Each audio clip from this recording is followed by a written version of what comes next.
So we're going to talk today about inclusion and diversity analytics from insight to impact.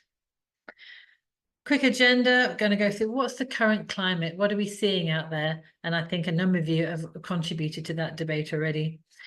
2, we've seen that in the chat, well, how to get leadership engagement for DE&I in an environment of political and financial change. What are the potential risk areas for you to consider when carrying out your analysis? I'm then going to go through a case study and finally rude Q&As. And so just to clarify what that means, please don't ask rude questions, but please feel free to ask any question.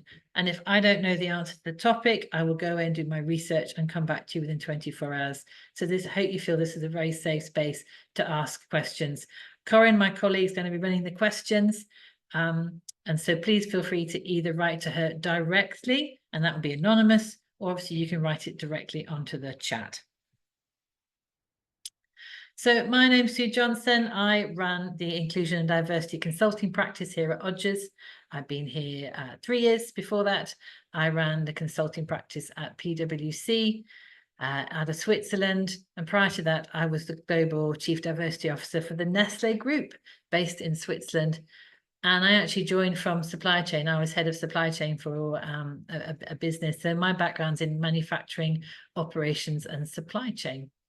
So I see this very much as a business opportunity.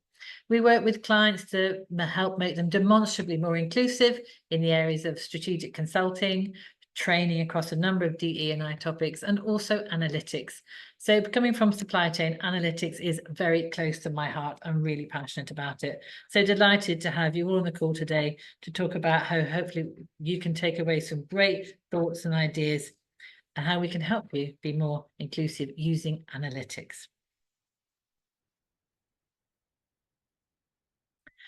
So this is all about making smarter decisions that drive actions and change. So very much moving from insight, lots of data, to the impact. So what's the current climate we're seeing out there? So more and more I'm seeing organizations committing to the future representation of their workforce, particularly around senior leadership. And first off, I just took a range from the internet. In no way am I kind of targeting various organizations. And I applaud every organization that goes public and shows such commitment, both internally and externally. However, I'm seeing that there's usually at least a 5-year time delay between when it's posted and when the reality is going to be. And my worry is around senior leadership engagement to this, because it's almost like becoming, I find a bit, will be 30-30-30 or 25-25 by 25. And so, and then in time, this tends to sometimes disappear or change. And so I'm seeing a lot of activity in terms of putting targets, but where's the senior leadership engagement and the journey path behind that? Because what we're seeing in terms of employees is, I think the top left one here, in 90% of the UK workforce feel disengaged at work and are quiet quitting. So this is in the UK, where people are saying, well, actually, yes, I'll come to work, I'll do my bit, but then I'm ready to go home. Because we know that an inclusive culture, there's a direct correlation in terms of with performance, with engagement. When people feel empowered to be their full selves, they go that extra mile. So it's quite worrying in terms of what organizations are doing regarding target setting, but then also the kind of climate. I mean, I didn't see anyone talk about their main challenges around wokeism, but sometimes we're seeing there's a bit of a backlash in terms of I&D initiatives. So I'm going to talk today about a combination of how you can approach this, because it's facts tell, and so the numbers are really important. However, stories sell. I don't know about you, but I've been to a lot of conferences where I've sat and listened to organizations have incredible journeys of change, but I can't remember it. But I can tell you now stories I heard 10, 15 years ago from leaders or employees talking about how something impacted on them. So it's really important that we engage the left brain and the right brain to get leadership engagement. I find that a sole one or the other approach, it is not enough. So have that two-pronged approach. So let's start off with fact. And wherever you can, please embed this in your business strategy or DNA. It's linked to business. It doesn't sit on the side of it. It's core to what you do every day. Let's start off with a bit of supply chain geekiness, leading and lagging. So I showed you a number of objectives that organizations are working towards. These are called strategic lagging KPIs. It's an outcome of a number of activities, and recognizing that it's going to take time and it's quite complex to get to the outcome. So let me give you an example. In terms of your kilograms of weight, there are a number of factors that you can work on to impact. For example, how many calories you consume every day, the number of alcoholic units you consume a week, the minutes of exercise, how many cigarettes you smoke, etc. It's a combination of lifestyle and many other activities. And that will lead to your weight, your kilograms. And so in terms of, well, how do I apply that to my diversity and inclusion metrics? So think in your organization, okay, if I want to have this as my objective, a strategic lagging objective, what are all the factors that I need to impact to influence where I want to get to? And if you think about, if you're on a weight loss program, think, well, how many calories am I going to reduce consumption every week? How many more minutes exercise am I going to do? How many times am I going to switch from an alcoholic to a non-alcoholic drink, for example? So as you can see, it takes a number of activities and it takes time for you to lose weight. And so these are some more targets set by an organization. And somebody wanted to have 50% in leadership by women in leadership by a certain time. So if you look at, well, I want to then look at the representation of men and women in leadership roles. Let's start thinking, what are the impactors on that? And so let's think, someone mentioned in the chat already about, well, here's the pool in our organization. So what is your representation of mid-career hires? Who do you have as successors in those roles, the pipeline internally? What are the level of managers representation? Because that's the future successors.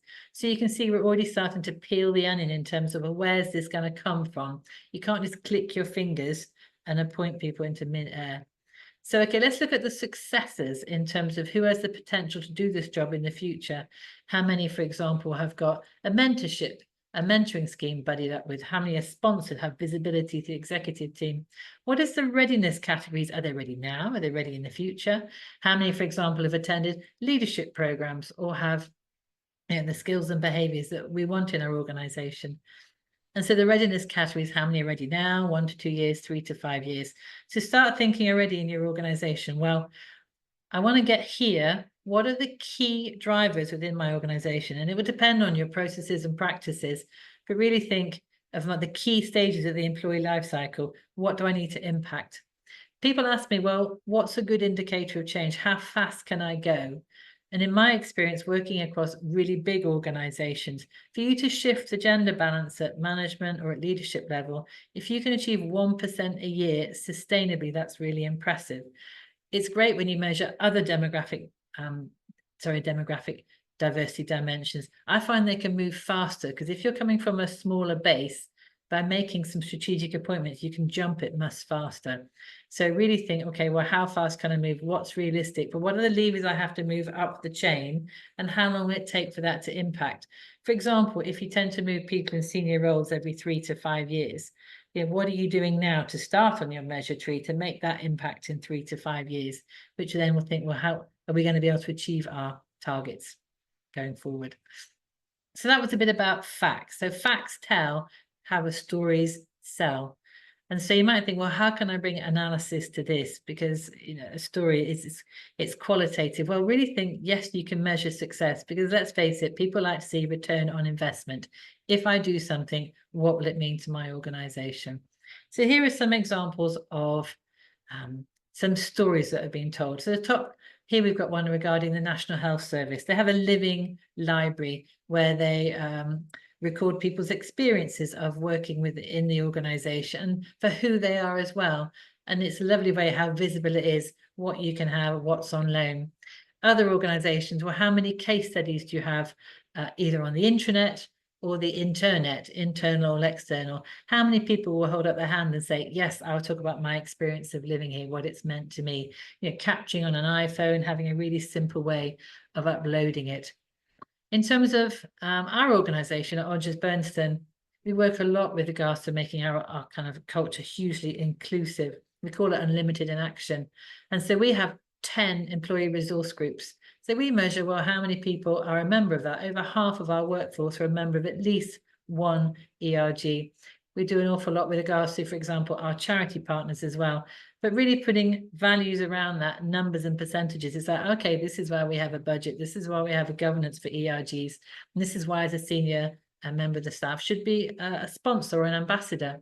But you can also think, how many LinkedIn posts are the leadership making? How many external partnerships do we have? Or how many panels have I spoken on, for example? And so it's measuring the activity of the stories that people are telling of my lived experience of working here. And it shows authenticity. I don't know about you, but I can tell when someone's had the briefing of, you need to go and talk about all these key talking points. And when someone's talking from their heart, from their experience, authenticity is so key around this topic. So think about your stories as well. I know Glassdoor feedback, a really interesting one is your engagement surveys. Quite often we really focus on the bar charts in terms of what's the percentage, who's the reds, the greens, etc. But really dig into your employee comments. This is where you feel the heart and the experience of your organization. And so look at that combination of, yes, let's look at engagement scores. Let's look at many other key indicators, but also let's look at what our employees are telling us. There's so many facts in their stories. So either look at word clouds or just pull out, this is someone's experience. And so this is where we need to act, because this is the impact it's had on somebody and how they feel coming to work for our organization every day. So some potential risk areas around looking at all these different data sources. Well, number one is we're human beings. So that means that we have bias. We need bias to keep us safe. It gives us our personalities, our ability to make decisions. We need bias.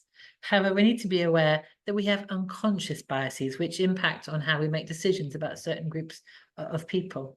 And the one to look out for regarding analysis, bear in mind there are many different types of bias, is confirmation bias. And so as human beings, yes, we like to look at the objective facts, but we've already got, well, this is what I know, this is my experience, these are my heuristics of what the world looks like to me. And so when we overlay one over the other, it tends to be quite a small slice in terms of what we actually see. So we tend to look for data that confirms the beliefs that we already have.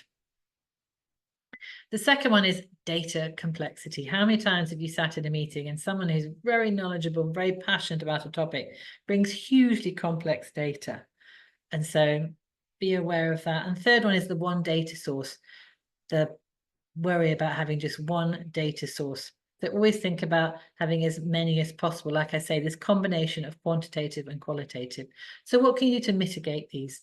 So in terms of confirmation bias, involve more brains in the process. Don't work on your own in terms of, I'm going to create the scorecard, I'm making this really important presentation to take to the board. Involve more brains and involve different brains to you. I read there's a book, Going from Good to Great.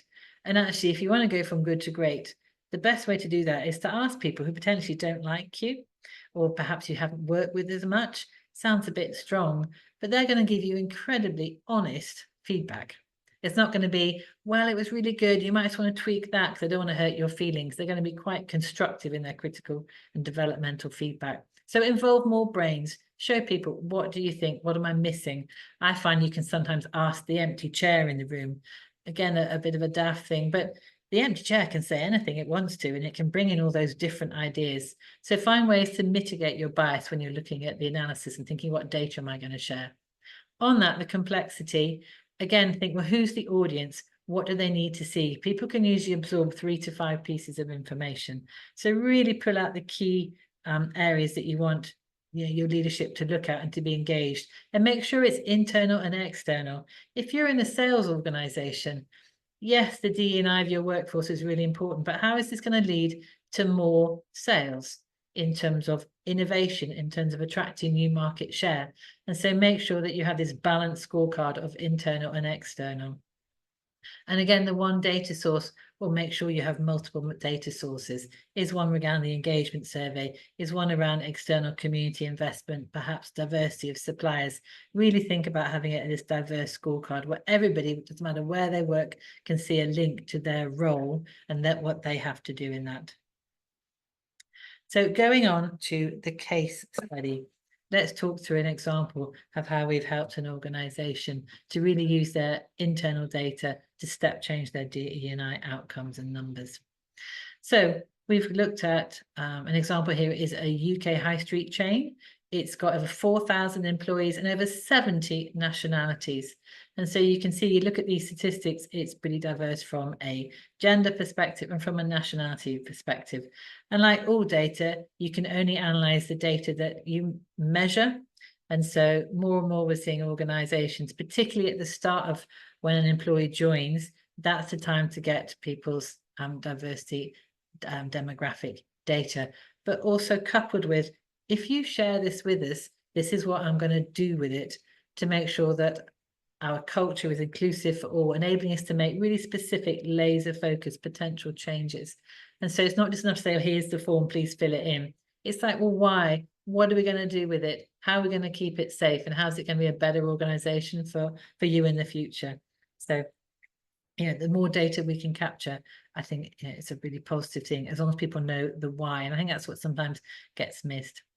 So this is an organization around the UK. So when we split it by region, actually every region was gender balance. And more I really like this kind of way of looking at data, 40-40-20, in terms of 40 men, 40% women, and 20% of any gender.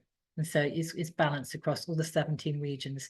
And when we looked at it from a nationality perspective, bear in mind you've got some in the Midlands, some in London, some in Cornwall. You can see there is diversity in nationalities, driven a lot in regards to its physical location. So then we start to say, okay, well, who's joining the organization, who's being promoted, and who's leaving? These really key moments of the employee life cycle, and looking at over time, not just about today. What are the last 3 years, the last 5 years telling us?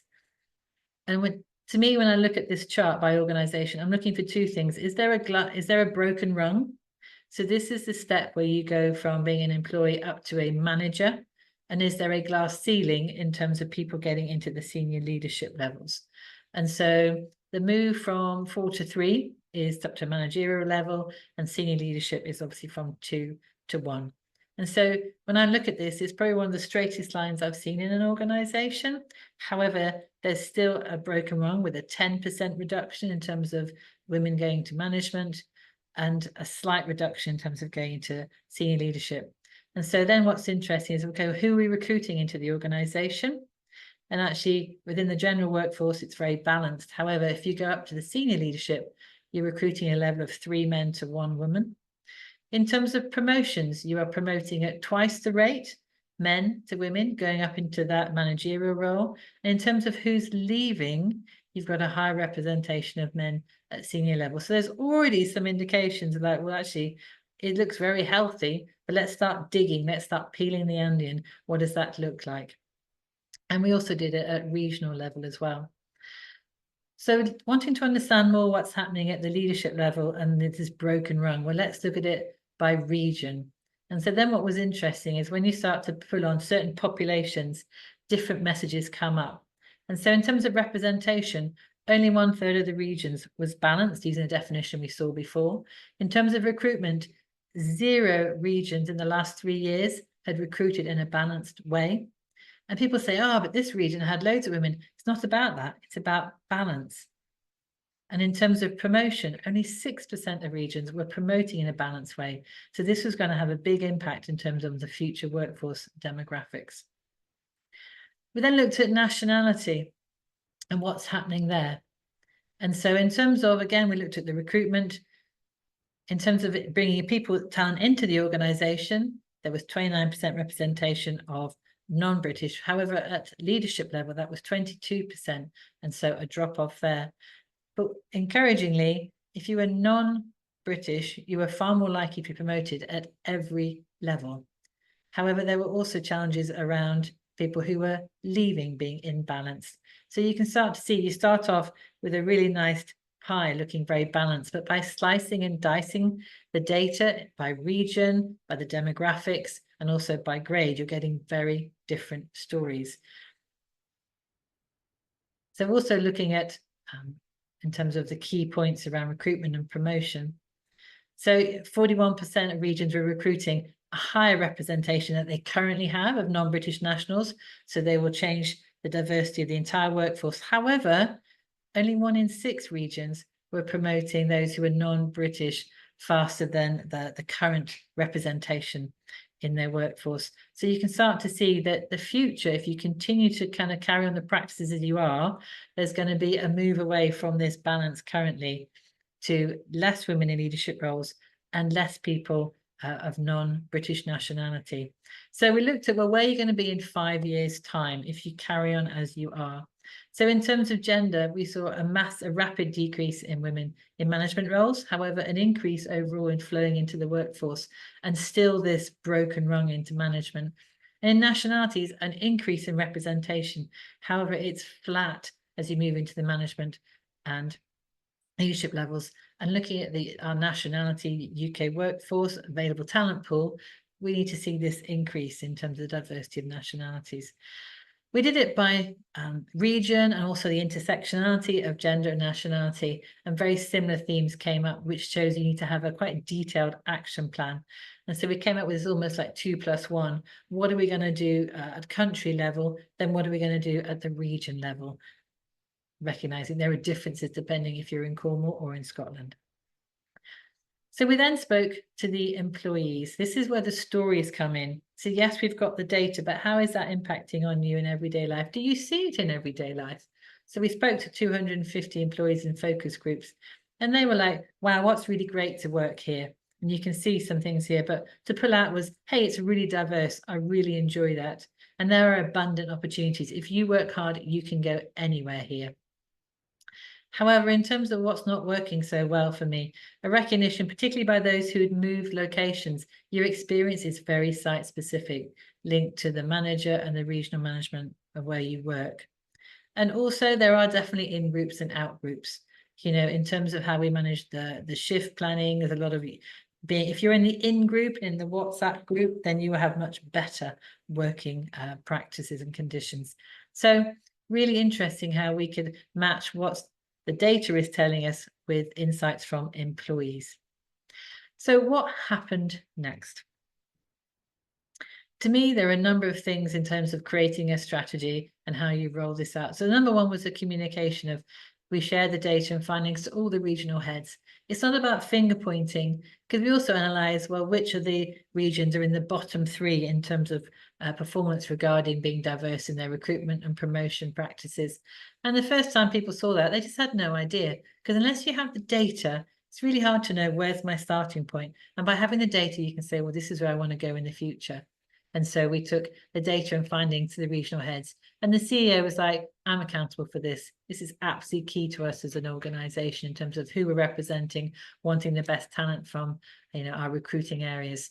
And so it was starting off with showing the data and then creating an action plan. There was education. Well, this is where we are today. This is what it's going to look like in the future. That's not what we want it to look like. So let's educate.